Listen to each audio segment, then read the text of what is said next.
Olá, seja bem-vindo mais uma vez aqui ao nosso canal. Antes da gente iniciar esse estudo, não se esqueça de se inscrever no canal, também curtir e compartilhar esse link com outras pessoas e que você também deixe aqui nos comentários aqui as suas impressões, também o seu testemunho pessoal, da sua conversão, daquilo que Deus tem falado ao seu coração. Nesse momento, convidamos a você a sentar-se aí, pegar a sua Bíblia e lição e estudar junto conosco.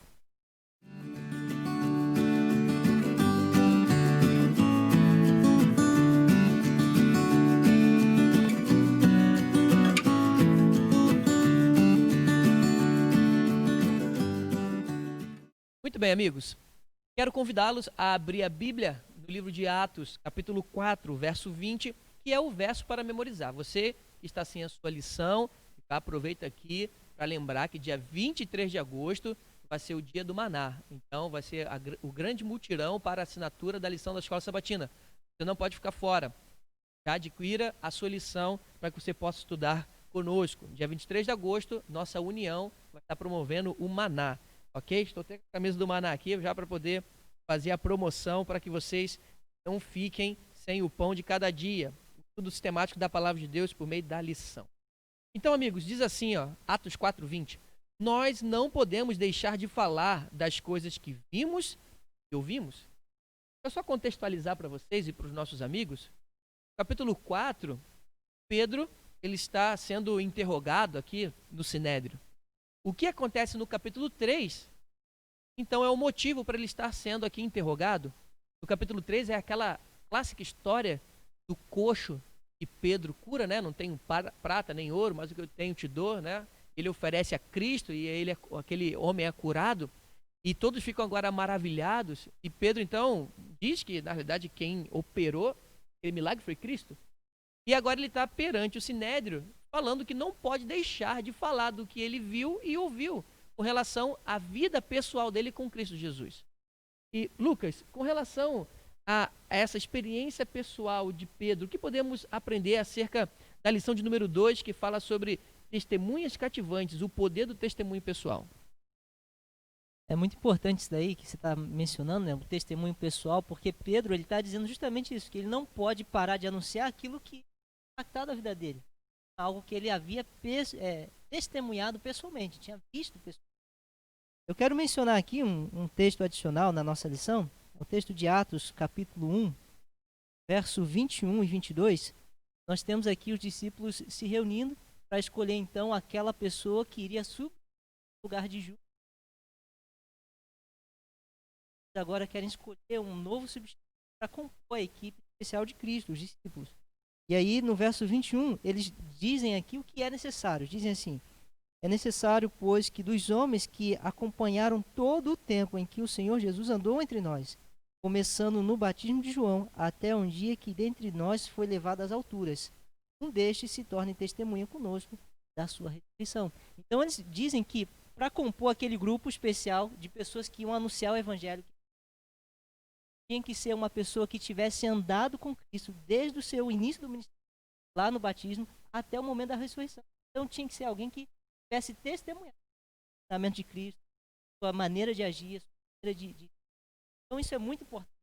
É interessante que depois, mais à frente, quando a igreja cresce, a igreja vai se expandir, há a necessidade então de instituir-se diáconos, líderes locais. Lá no capítulo 6 de Atos, a gente vê essa instituição, no verso 2, é dito assim: então os 12 convocaram a comunidade dos discípulos e disseram: não é razoável que nós abandonemos a palavra de Deus para servir às mesas. No verso 4, o texto continua dizendo: e quanto a nós, nos consagraremos à oração e ao ministério da palavra. Eles estavam dizendo assim: nós precisamos continuar nos consagrando ao ministério da palavra, e isso dá justamente o testemunho daquilo que a gente precisa fazer isso. Não podemos deixar nada nos tirar esse foco, nem os trabalhos administrativos. Hoje em dia, a gente também pode ter essa noção de que nós precisamos nos dedicar ao ministério da palavra. E alguém pode pensar assim: ah, mas pastor, já que precisava ser testemunha, eu não fui agora. Mas você, por meio da comunhão com Cristo, você pode testemunhar quem é Jesus. Por meio do estudo da palavra, por meio da oração desse convite, pode saber quem é Jesus, o que ele deseja, a revelação. Aí, em âmbito pessoal. Isso que é a lição testemunho. Interessante, Lucas, porque aqui na lição diz assim: é difícil argumentar contra a experiência pessoal. É impossível a pessoa questionar a mudança que acontece na vida por esses encontros com Cristo por meio da palavra, já que nós não estamos vendo pessoalmente Jesus, mas a palavra dele nos alcança. E é muito interessante isso. Pastor João, o que mais podemos aprender acerca de sermos testemunhas cativantes, a lição de sábado? Interessante, né?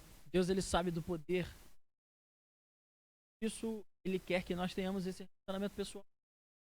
Esse, inclusive, esse alcance, ele é importante porque quantos de nós já não nos emocionamos com um testemunho quando o assistimos? É impactante. Nós ouvimos ali realidade, vimos ali uma experiência, alguém que pode contar. Inclusive, essa foi uma das armas que o inimigo foi utilizar contra o apóstolo Paulo. Nós percebemos aqui que para ser um apóstolo de Cristo naquele momento, né, daqueles seguidores de Jesus, um daqueles que tinham o dever de pregar a palavra, né, eles então deveriam ter sido uma testemunha da comunhão, uma testemunha da ressurreição, uma testemunha da ressurreição. E Paulo então foi uma testemunha da ressurreição de Jesus. E o Cristo que apareceu para ele no caminho de Damasco era o Cristo ressuscitado. Porém, existe um problema. Atos capítulo 9, verso 7 e 22, verso 9, nos dizem que as pessoas que estavam com Paulo, eles não conseguiram perceber que era Cristo que estava ali, nem conseguiram discernir, né, o que a voz de Cristo dizia. E agora, então, Paulo era o único que havia testemunho de Cristo ressuscitado. Porém, ele mesmo afirma em Gálatas, capítulo 1, verso 11 e 16, que o que ele havia recebido, ele não havia recebido de homens, mas ele havia recebido... Na primeira carta que ele escreve, né, 1 Tessalonicenses capítulo 1, verso 5, é o verso que eu quero ler para você, ele diz assim: porque o nosso evangelho não chega até vós tão somente em palavras, mas sobretudo em poder no Espírito Santo e em plena convicção, assim como sabeis ter sido nosso procedimento entre vós e por amor de vós.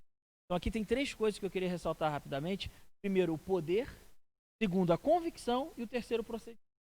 Ele está dizendo para as pessoas, o nosso testemunho não é teórico. Eu não estou dizendo de algo que eu não vivi esse testemunho.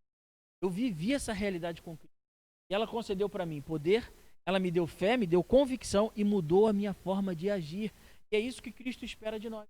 E quando nós recebamos dele o poder e a fé, termos relacionamento, como o pastor Lucas aqui bem disse, a nossa vida mude, as pessoas olhem para nós e vejam. Esse realmente é uma testemunha. Então, o importante de tudo isso é, quando eu tenho a Cristo, eu também. Não no sentido literal, mas no sentido de que eu também fui chamado para testemunhar. E a missão que foi dada a eles, foi dada a mim também. Quero observar rapidamente, quando eu digo literal, é porque nós não estávamos naquele tempo. Mesmo Cristo que apareceu para eles naquele tempo, existe para nós também hoje, porque nós temos a sua palavra e ele reina. Excelente, muito bom. Pessoal, aprendemos 3 lições importantes aqui. Primeiro, não podemos deixar de testemunhar.